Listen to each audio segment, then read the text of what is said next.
तो दोनों दृष्टियों से इस बात का महत्व है कि वे और हमारे नए गृह मंत्री दोनों यहाँ पर उपस्थित हैं। प्रातःकाल हम चाहते थे कि 11 बजे ही चर्चा शुरू हो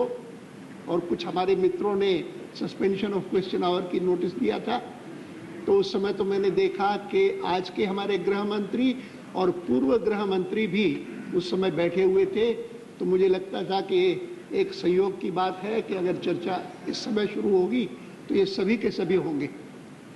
मैं इस बात को भूलता नहीं कि मैं अभी पिछले दिनों में 30 और 31 तारीख को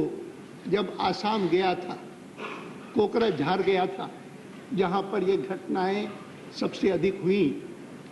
तो उस दिन मैं अगर कोकराझार में था तो उस समय के हमारे गृह मंत्री चिदम्बरम जी वह डुबरी में थे, पड़ोस के जिले में। अब मैं इस बात से सहमत हूं कि हिंदुस्तान के अलग अलग भागों में जब इस प्रकार के तनाव होते हैं और इस प्रकार की घटनाएं होती हैं तो उसमें कई बार बहुत लोगों की मृत्यु हो जाती है। यहाँ पर हिंसा हुई है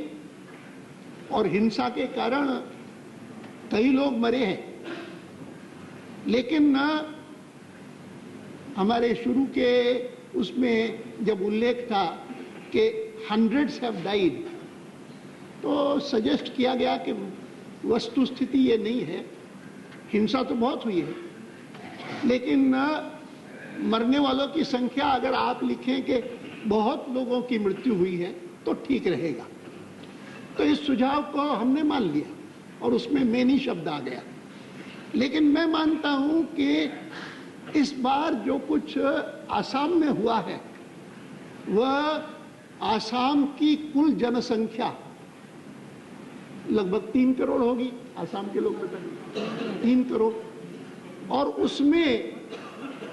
2 लाख से अधिक, कोई 3 लाख कहते हैं, कोई 4 लाख कहते हैं, इतने लोग बेघर हो जाएं, दिस इज समथिंग अनप्रेसिडेंटेड। इस प्रकार इस स्केल की डिस्टर्बेंस कि जिसके कारण इतने लोग बेघर हो जाए। और मैं गया था रिलीफ कैंप्स में, बोडोस की रिलीफ कैंप में गया था, नॉन बोडोस की रिलीफ कैंप्स में गया था और उनसे मिला था, और उसमें अधिकांश महिलाएं थी। इतनी दुखी थी, इतनी परेशान थी, बच्चे थे उनके, और वो बार बार मुझे कहते थे कि एक और प्रदेश है कि जहां से हमने सुना कि लोग अपने ही प्रदेश में और अपने ही देश में शरणार्थी बन गए, रेफ्यूजी बन गए, बेघर हो गए, और वो जब हुआ उसको काफी समय हुआ और आज तक वो लौटे नहीं है। ऐसे ना हो कि हमारी दशा भी वैसी हो जाए कि हम अपने अपने घरों से निकाले गए, जो 3-4 जिले खास तौर पर अफेक्टेड हैं बोडोस के।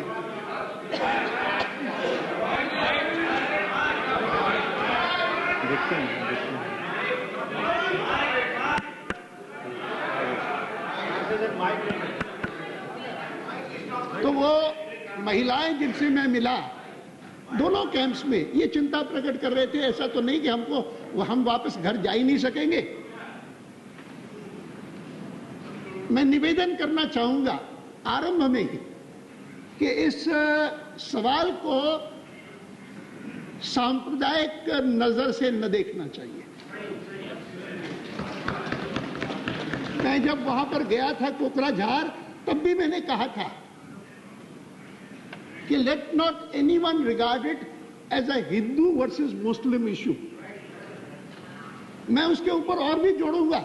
क्योंकि जब ये बात कही गई कि ये एथनिक वायलेंस है, जिसमें से भाव ये आता है कि ये बोडोज और नॉन बोडोज के बीच में है। मैं मानता हूं कि कुछ मात्रा में भले ही दोनों बातों में थोड़ी थोड़ी सच्चाई होगी, लेकिन मुख्य रूप से हमको समझना होगा कि जो स्थिति आज आसाम में पैदा हुई है वह मूलतः हिंदू वर्सेस मुस्लिम या ट्राइबल वर्सेस नॉन ट्राइबल नहीं है। मूलतः यह समस्या की जड़ है कि भारतवासी कौन है और विदेश से आया हुआ कौन है।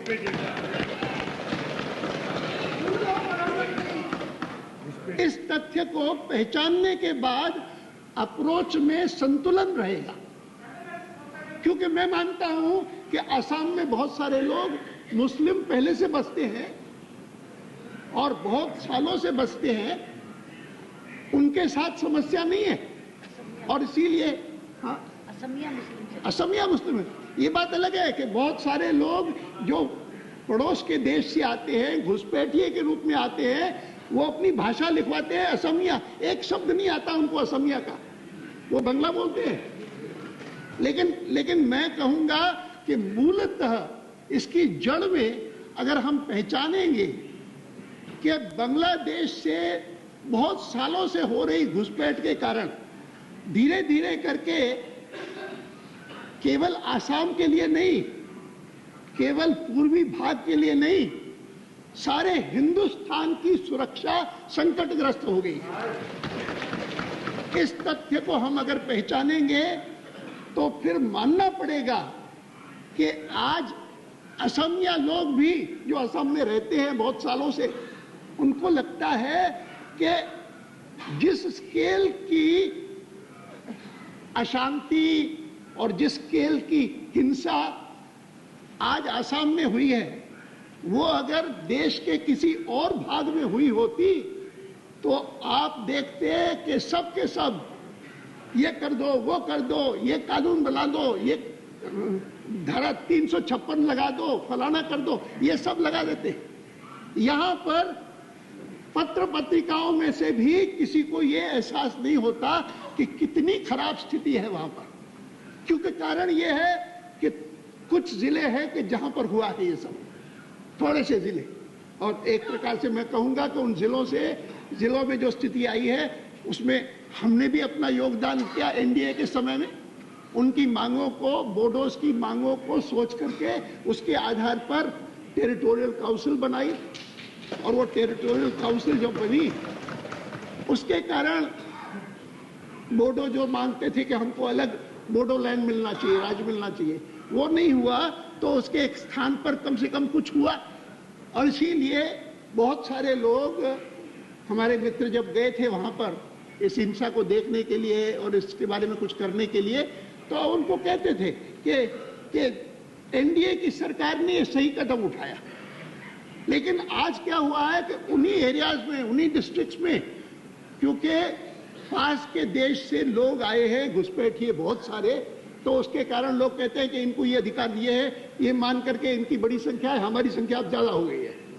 और मैं आपके सामने रखना चाहूंगा कि पिछले दिनों में न केवल प्रधानमंत्री ने कहा जो कुछ हुआ है वहां पर वो कलंक है। प्रधानमंत्री वहां गए थे, उसी दिन गए थे 28 तारीख को, 28 तारीख को गए थे, जिस दिन 28 तारीख को यहां पर इंडियन एक्सप्रेस में एक खबर छपी